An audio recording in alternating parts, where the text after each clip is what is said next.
Good morning mga kabeslan. So dito po tayo ngayon sa Lopez, Quezon.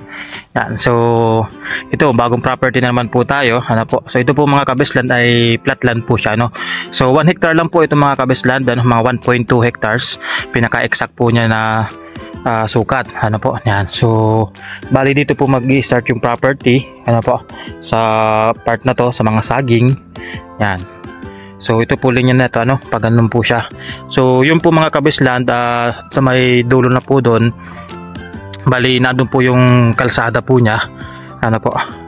So nandun po yung kalsada, tapos nandun rin po yung linya ng kuryente doon sa may bahay na po yon, ano po. So ang layo po nito sa kalsada is nasa mga 5 meters lang po ang layo. So meron naman po itong right of way mga kabisland, so kaya napakaganda naman niya. Makita po ninyo, planted po siya, ano po. Yan. So ito po ay palang ginagawa po siyang hardin ng may-ari. Ito po, ano, makita po ninyo. Ang ganda po niyan. So may signal po ng cellphone dito, ano, na SIM card, tapos may linya ng kuryente, may wifi. Sa tubig po, deep well lang din po, ano po. Yan. So meron po siyang palayan na part, ano po. Yan po siya, oh. So ang kagandahan po nito mga kabislan, so almost 100% po ay flatland po ito, ano po. So ito yung pwede nyong tayuan ng bahay dito, tambakan nyo na lang, ano po. So kung halimbawa kayo po ay gusto po ninyo mag-migrate sa Lopez o dito sa Quezon Province, so yan, pwede po ninyo itong i-avail, ano po. So maganda naman po kasi kompleto po ito ng papel, ano, titulado po ito, buhay po yung may-ari. Yan, tapos updated na rin po yung tax po nito, ano po. So wala pong problema. So ito po ay ano po, hindi po siya naka-mother title, talagang sariling titulo po ito. So nakat na po ito doon sa mana. So ibig sabihin ang nagbebenta po nito is yung mismong nasa nasa titulo, ano po.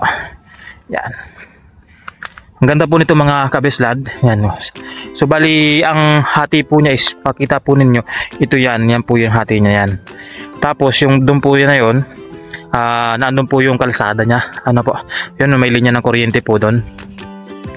So yung linya po ng kuryente doon sa part na yun, sa dulo na yon. Kaya ano po, hindi po ito kasamang linya na to.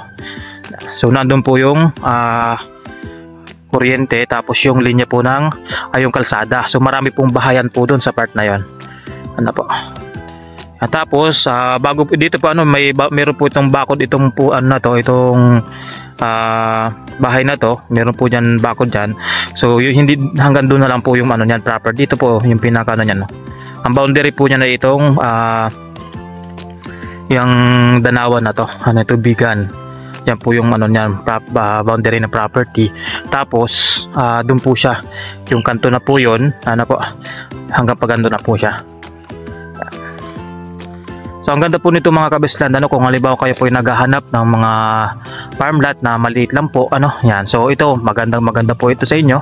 So merong bukid, ano, merong palayan, so meron taniman. Ito nga, tulad nga po nito, taniman po ito ng saging, ano po, yan. So ito po yung mga saging na tanim po dito, yung mga senyorita, ano, yung maliliit, ganito. Yan, so halos lahat na rin po, ano, namumunga na din po siya. Ay, ito naman medyo mahabang saging po ito. Ganito po siya. Tapos may mga tubo, ano po. Ang ganda po nito mga kabisland. Ito po ay malapit rin po sa eskwelahan, malapit din po sa barangay hall. Sa barangay hall po siguro mga 200 meters. Sa eskwelahan naman po, elementary, mga approximately po ay mga 500 meters.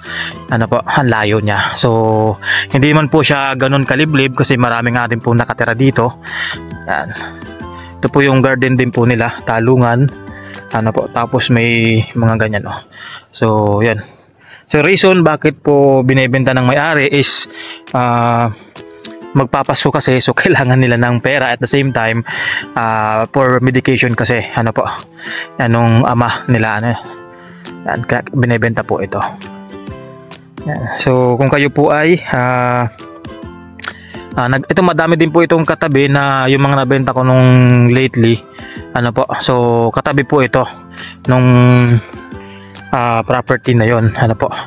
yan dito sa Lopez. So halos magkakapatid din po kasi yung may-ari. So nung mabenta ko yung mga property na yon, so halos ito po nabenta, gusto na rin nilang ibenta. Yan. So kaya wala pong problema sa papel po nito. Then yung mga buyer naman po natin na nakabili po doon sa property na yon, po, binabenta natin, as yun, pwede nyo rin po itong kunin. Pero sabi ko nga po sa inyo, ito pa ay binibenta rin po ng napakamura. So 1.2 hectares po itong property na to, binibenta lang po ito ng 750,000 pesos. Po, yan, napakamura na po nun mga kabislan. So pagdating naman po sa papel, sagot po ng papel ng seller, siyempre yung CGT, po niyan. So doc stamp and yung deed of sale po. So sagot na po yan ng seller. So wala na kayong po problemahin kundi yung pagpa-transfer. So basta regarding po sa papel po nito, po. So kumpleto po ito mga kabisland. At bago ko naman po ito i-post, po. So pinaayos ko muna yung mga papers dun sa seller. Ang ganda po nito mga kabisland, So mayroon sila ditong garden. Ito pong garden na to, ginagamit po ito ng 4-piece. Po, yan. So pero nakipag-ugnayan naman po siya dun sa president po ng 4-piece dito na ibebenta na nila. So okay naman po dun sa leader ng 4-piece. Tulad po nito, itong mga ganito, may mga ang tawag dito, patola, yan. Ang ganda po niyan dito. So hindi na kayo mahihirapan mga kabisland na magtanim. Yan. So ang ganda kasi po ng nito. Ang ganda ng mga tanim dito. Yan po yung patola,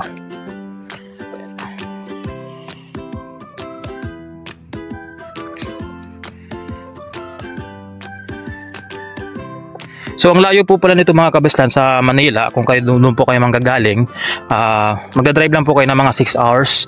Then pagdating naman po from highway, kasi kung gusto po ninyong i-tripping ito, magkikita po tayo sa Jollibee, Jollibee Lopez. So from Jollibee Lopez, mga 15 minutes drive.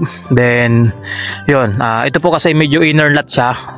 Hindi tulad dun sa nabenta na po natin na tabi talaga siya mismo ng kalsada. So ito po ay mayroon po mga 5 meters po yung layo. Ang kagandahan naman po nito, may kalsada po doon, po, may kalsada rin po dito sa part na to. Ayan. So dito po mga 2 meters lang yung layo sa kalsada. Tapos pagdating naman po dun sa dulo doon is 5 meters yung layo. So lahat po yan may right of way. Wala naman pong problema. So yun, nandun po kasi yung pinaka main road, po, yan. So ito po kasing daan po dito, kalsada po dito, yan naman po ay parang parang naka-connect lang talaga dun sa mga property po nila, pinasadya po nila yon. Yan. So kung interested po kayo makita ito mga kabislan, so yun, message lang po kayo sa aking YouTube channel, sa aking Viber and WhatsApp, and pwede rin po kayo mag-message sa aking Facebook account para mabilis po tayo magkausap. So mas maganda po mag-message muna kayo then bago kayo mag-call, kasi minsan pag malimbawa ay nag-call kayo at nasa area po ako, hindi ko nasasagot talaga kasi minsan mga wala pong signal. Pero pag nag-message po kayo, at least nababasa ko pag uwi ko, makaka-call po ako sa inyo. Po, yan. So grabe, nag-uulan po mga kabisland. Ang lakas ng ulan ngayon.